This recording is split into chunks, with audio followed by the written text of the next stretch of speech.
Hey guys, Connor Recon here, and today we have a nice matchup in GTA Car vs. Episode 6. We have the Z-Type versus the JB700 Decommissioned. Guys, this is going to be a great matchup. I can't wait to get started.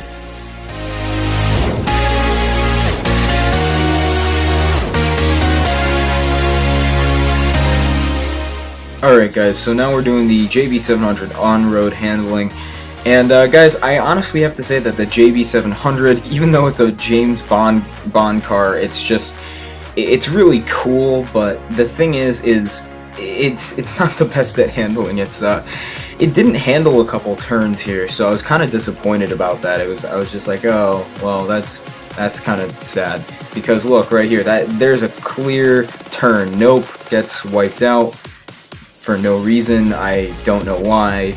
And then it doesn't seem like it's the best on road, but so makes another turn here. It did okay on this turn, did pretty well, and then it did pretty well on this turn too. But the one at the end of the back alley, which we're going through right now, it didn't do too well. So as you guys can see, bam, bangs into the wall. And we're going down this alley here, and then it also bangs into this one. I couldn't stop it, and to be honest, I mean, they're both fast cars, but I mean, this thing should be more than able to break itself for 445,000 or something like that. I mean, that's a little ridiculous. But alright, so now we're going on to the Z-Type. Alright guys, we got the Z-Type on-road handling. So got off to a weird start. The gate was already broken because I had trouble aligning the Z-Type with the gate, because it is an elongated car, so it's kind of more of a challenge. This is the earlier version of the Bugatti, I believe, and it's still pretty damn fast, even though it's a car from like the 1930s, I believe, and it's crazy. But yeah, as you guys can see, the Z-Type is flying through the course, unlike its JB700 counterpart, and it is making the turns pretty well. It only smacked into the wall there, unless I wasn't paying attention. So it's going to make this turn pretty well, yeah, as you can see. And then we're going down this alley, and I believe it does not hit the other wall, but it hits that one, and slightly hits the gate. So, guys, I think it is pretty obvious. I do believe the Z-Type does have better on-road handling.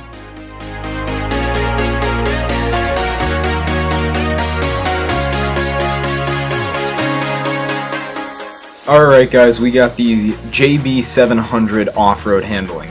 So, guys, you have to remember two things when this test is going on. One, these cars are older. One's a James Bond car, and one was, I forget the main villain's name in 101 Dalmatians, whether it be the animated movie and or the real-time one. I mean, I don't remember the name, but that was the Z-Type right there. That was her car.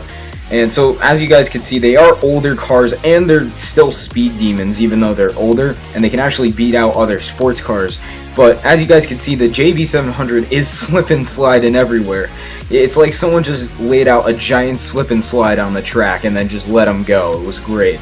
So, as you guys do see, though, the JB700 is kind of having a tough time, especially there, keeping on the track and actually turning in the off-road scenario. And like I said, I think it's because they're older, and I guess they really weren't designed for this. And on top of that, they're just flying everywhere. If you guys look at this, the JB700 actually got stuck when I was testing it. It was so great, because I was just like flipping and flopping with it, and I was like, okay, oh god, I'm gonna have to redo it. And then luckily I got out, so that was nice. Then I do a nice little turn over there, come up here, almost hit the security guard because for some reason people were spawning on the track for no reason. And then I brutally hit that wall, and as you guys can see, I was taking a lot of damage and wiping out a lot during this off-road scenario. So as you guys can see, the JB700 does not have your back if you're off-road.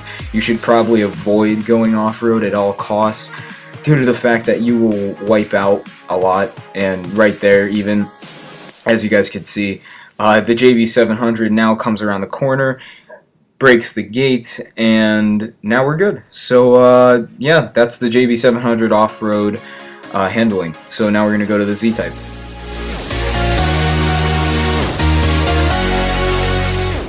Alright guys, now we have the Z-Type off-road handling.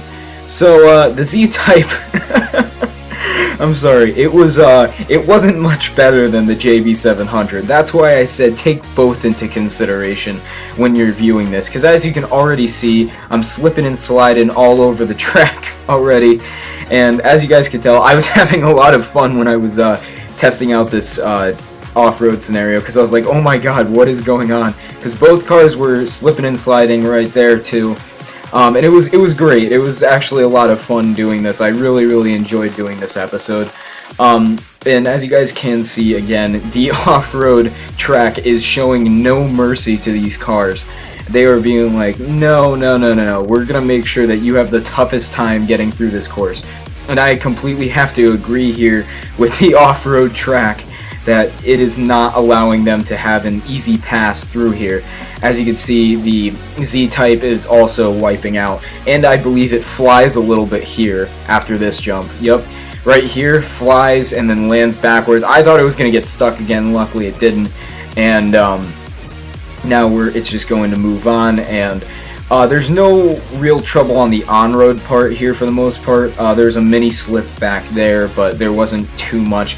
But then when I was trying to turn, and I was actually staying on the on-road part here, it actually slammed into the fence again. Also, because like I said, guys, these are really fast cars. Like, not really fast, but they're pretty fast. They're not like Bugatti fast. Actually, the Z-Type is a Bugatti, so that was a bad analogy. But anyway, the Z-Type was still slipping and sliding everywhere, as well as the JB700, so I'm going to have to call this one equal for off-road handling, because they are both terrible. Alright guys, we got the JB700 damage resistance test. As you guys can see, I did do it in single player, and this car actually took a whopping number of bullets. I was actually surprised from the other past cars that we did. So this car took 242 bullets to kill. I was actually pretty surprised about it. Maybe it was because it was the left side door and not the right. I don't know. Alright guys, we are now doing the Z-Type damage resistance test, and actually the Z-Type did faulty in this category. It only resisted 190 bullets, and this makes the JB700 stronger. Alright guys, we got the JB700 speed test. Alright guys, so I thought the JB700, I mean, I did say it was really fast, but I didn't think it was going to be, you know, insanely fast, like not like Entity XF fast or anything like that. I thought it was going to be, you know, a pretty fast car, something around like the Coquette speed or maybe the Banshee, or a little faster than the Banshee, but I was actually wrong. It actually did the job pretty well and was really fast. I was pretty surprised. And it actually had a pretty good time of 27.18 seconds. Alright guys, now we got the Z-Type speed test. So guys, this difference came within, I'd say, maybe a second and a half of each other. And I do have to say it was extremely close in this category. It was closer than any other category in this video. And, oh, obviously besides the off-road handling one, because they were equal, because they were both god-awful at off-road handling. But that's besides the point. Here we go, and I believe it's 26.61 seconds, yep, and the Z-Type was faster. Alright guys, the Z-Type does win this one, and the point of this episode, it was extremely fun to do, and I hope you guys do drop a like and a comment. I am Connor Recon, and I am signing out, guys. Peace.